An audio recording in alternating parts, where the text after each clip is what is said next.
Union Minister Piyush Goyal's comments criticizing India's startups has sparked off a big debate. Speaking at the Startup Mahakumbh 2025, Goyal said that startups are focused on food delivery and hyper-fast logistics, while Chinese startups are involved in semiconductors and robotics.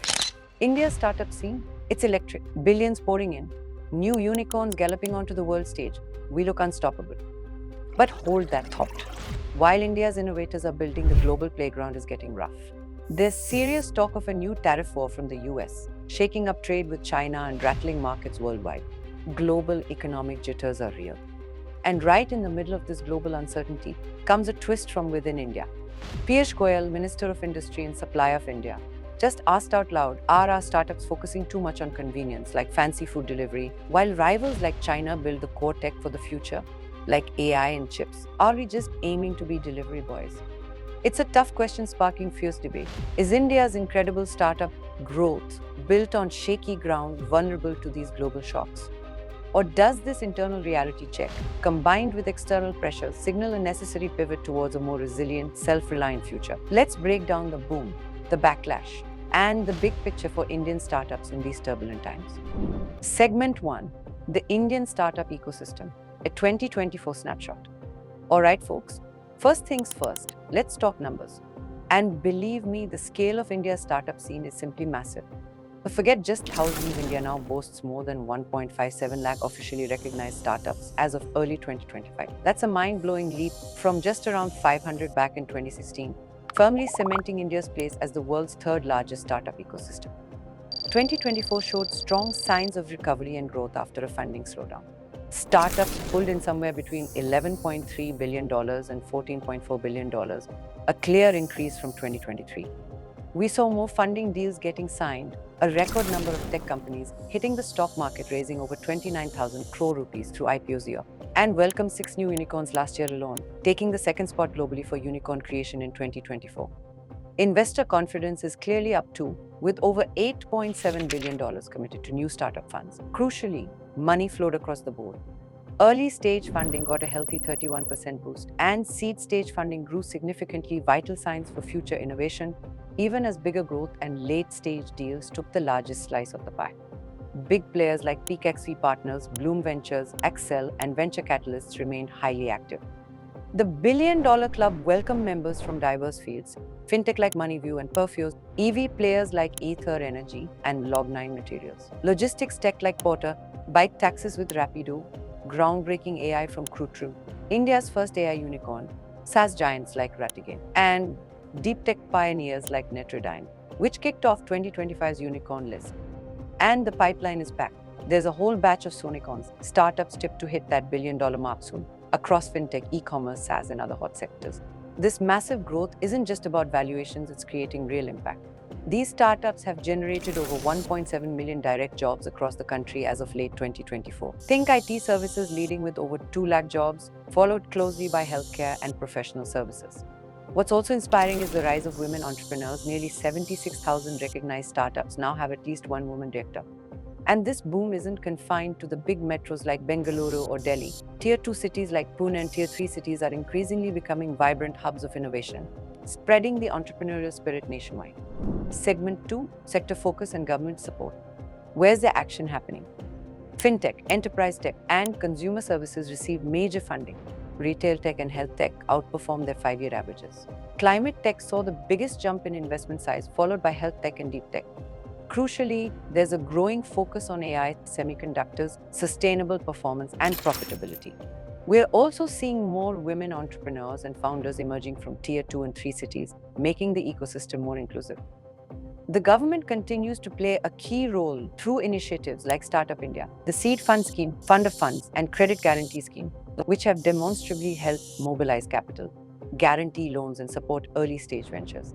Recent moves like abolishing the angel tax and announcing a new, larger fund of funds signal continued commitment. These policies have helped create over 1.7 million direct jobs, with over half the recognized startups now coming from smaller cities.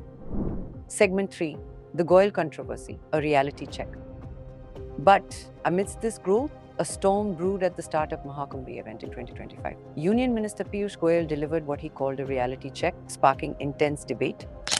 What are India's startups doing today? We are focused on food delivery apps, turning unemployed youth into cheap labor so the rich can get their meals without moving out of their house? Or are we going to be happy being delivery boys and girls? Our ambitions are to compete with the best in the world. Goyal questioned if Indian startups were focusing too much on consumer convenience, mentioning food delivery, fancy ice cream, instant groceries, betting apps, and the influencer economy. He contrasted this sharply with China, highlighting their focus on deep tech like EVs, AI, semiconductors, robotics, and global logistics. He urged Indian startups to aim higher, embrace research, and reduce reliance on foreign capital. Some founders felt the comments belittled the crucial role consumer startups play. Zepto founder Aadit Palicha argued these companies solve real problems, create jobs, pay taxes, and attract investment. Others, like former BharatPe MD Ashneer Grover, pointed out that China also started with consumer services before excelling in deep tech. Industry veteran Mohandas Pai called for government support, not criticism, highlighting existing policy hurdles. You need long-term patient money. China has got long-term patient money through the government. And in the United States, the long-term patient money to the National Science Foundation, to the universities which work. 2014 to 2024, India invested $160 billion into venture and startups. China, $860 billion. US, $2.32 trillion. What is the comparison? AI companies in Bangalore. Yeah. I meet many of them. In our portfolio of 500 startups across many funds, we got 50 deep tech companies. We've been holding them for 9-10 years. I know the struggles they have for getting money. Right. I know the growth is impaired. Yes. I know how difficult it is to business. He must help us out in all these areas instead of pointing fingers. The debate intensified when a display board titled India versus China, the startup reality check, appeared at the event, echoing the minister's comparisons. However, others saw Goyal's remarks as a necessary push for greater ambition. Boat co-founder Aman Gupta supported the minister, stating it was a call to dream bigger and understand global competition to build world-class products. Ola's Babish Agarwal also reportedly agreed on the need to focus on future technologies. Minister Goyal later clarified his intention wasn't to insult but to inspire startups towards greater innovation, suggesting his words were misinterpreted. Segment 4: Challenges, Opportunities, and the Path Forward. This debate brings the ecosystem's challenges and opportunities into sharp focus. Yes, startups still face funding constraints, rising costs, profitability pressures, and intense competition.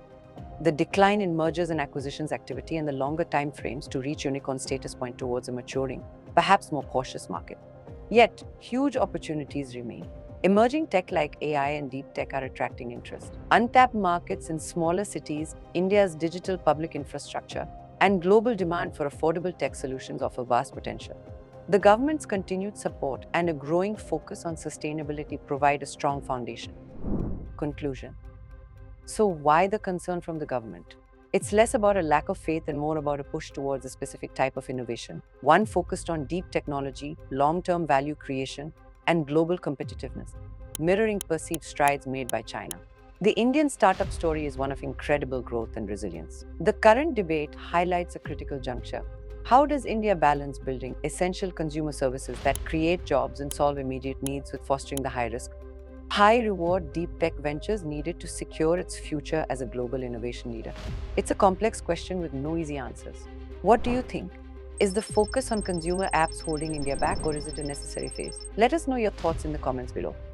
Don't forget to subscribe to Business Apac, and hit the notification bell for more insights into the world of business and innovation. Thanks for watching.